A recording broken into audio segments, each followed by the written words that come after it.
is hello. Hi. So we're here with a kind of celebrity because he's been with everybody.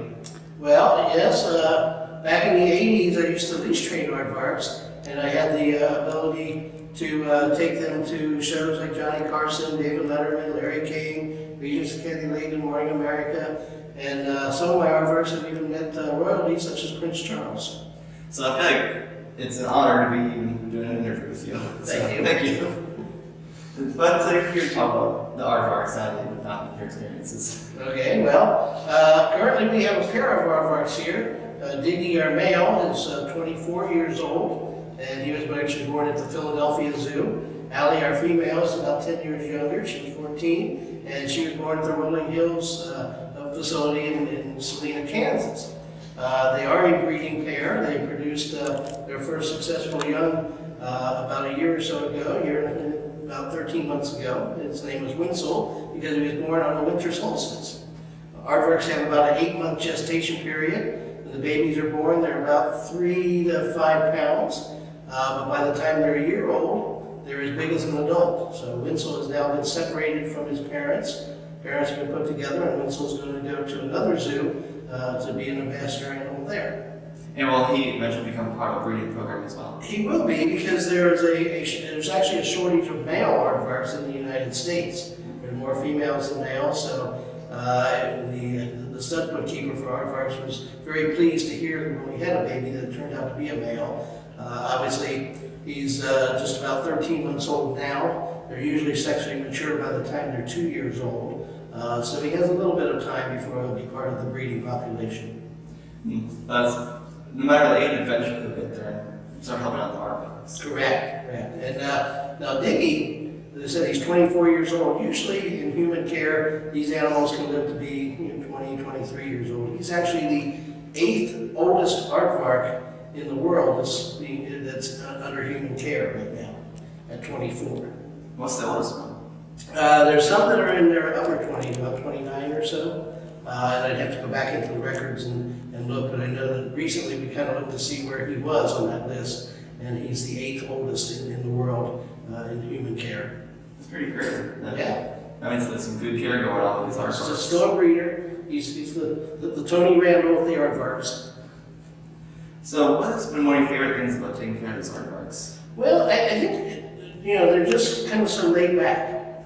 I mean, that's why we started kind of working with them back in the 80s with leash training them, because they're almost like just big friendly dogs. They're really strange in their appearance. I mean, they look like they've been put together by a committee. They have a pig-like snout, donkey-like ears, a tail like a kangaroo, and a smell like nothing else. That is one thing I noticed when I walked in the room. They definitely have a smell. They have scent glands at the base of the tail, which are relatively large, and it actually makes it difficult to tell the difference between the sexes, because the reproductive organs are up within this scent gland area. So it looks like you have always males, but we obviously know we have a pair here because they are a breeding pair, but externally it's not that easy to tell them apart.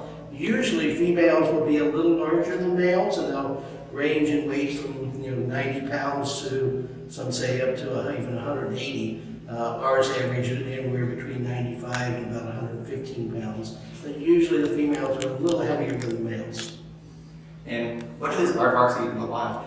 In the wild, they primarily feed on ants and termites, but they will eat a gourd or a cucumber. They often call it aardvark gourd. And some say that that's where they get a lot of their moisture from, because they don't really drink a lot of water.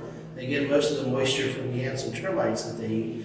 And they can eat about 50,000 ants or termites a night. Wow. So what they'll do is they have to travel anywhere from about 1 to 3 miles each night, visiting different termite mounds in their territory. And each night they kind of have to change their route so that they don't hit the same termite mound every evening.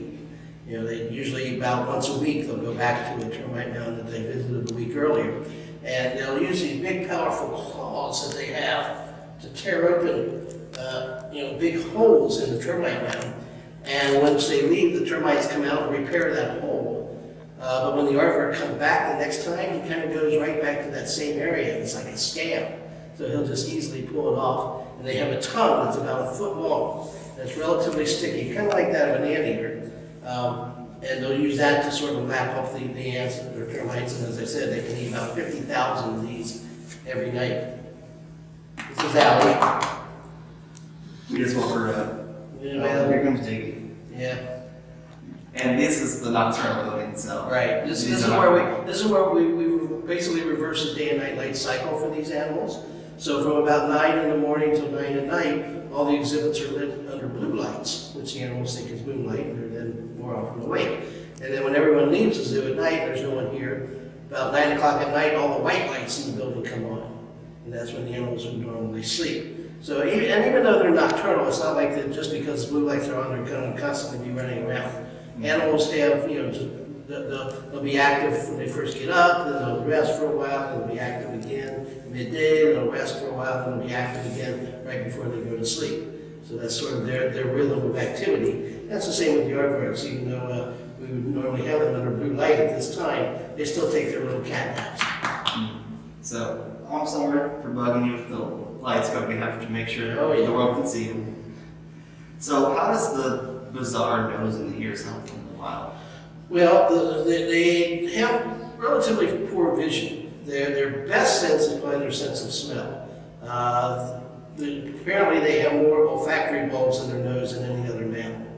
And they can smell things, and this is one of the ways that they find food. And then when they go up to the termite mounds, they listen for activity with those big ears. If they don't hear any activity in there, they figure the termite mound has been abandoned and there's no sense in tearing into it. So they'll basically find the mounds through their sense of smell primarily, and then they listen to hear with activity before they tear into them. That's pretty crazy because obviously termites are not that big and they probably don't generate a whole lot of sound. No. They never pick it up. That's pretty crazy. Ears. This is the biggest. And when you're that close to it, you just sit there and just listen for the telltale signs that they can hear. But as I said, yeah, they are relatively small, and they have teeth. And the neat thing about aardvarks is what teeth they have are back in the cheek area, so cheek teeth. But they don't even chew their food up. Their teeth really have no enamel, no root system. They're almost just peg-like, and there's no real reason for them to be there because they swallow the ants and termites whole. And then there's their stomach has a very strong sort of acid that sort of grinds it up. Grinds up their food. So they don't even chew their food, they just swallow it whole and let the stomach do the digestion for them.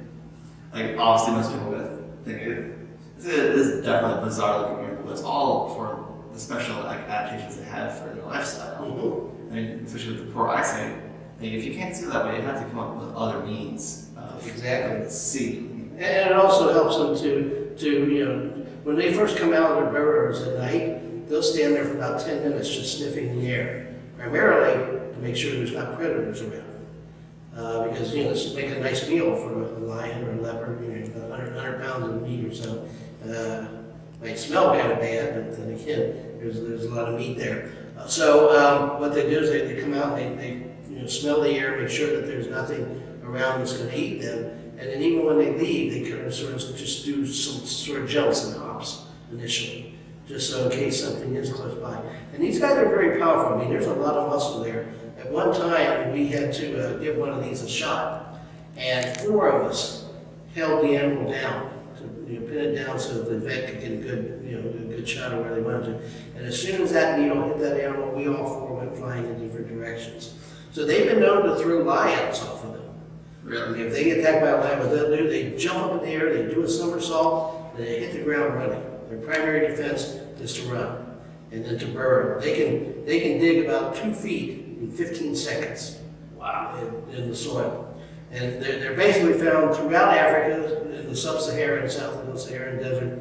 And about the only regions that they don't live in are rocky areas or swampy areas because it's too hard to dig a burrow.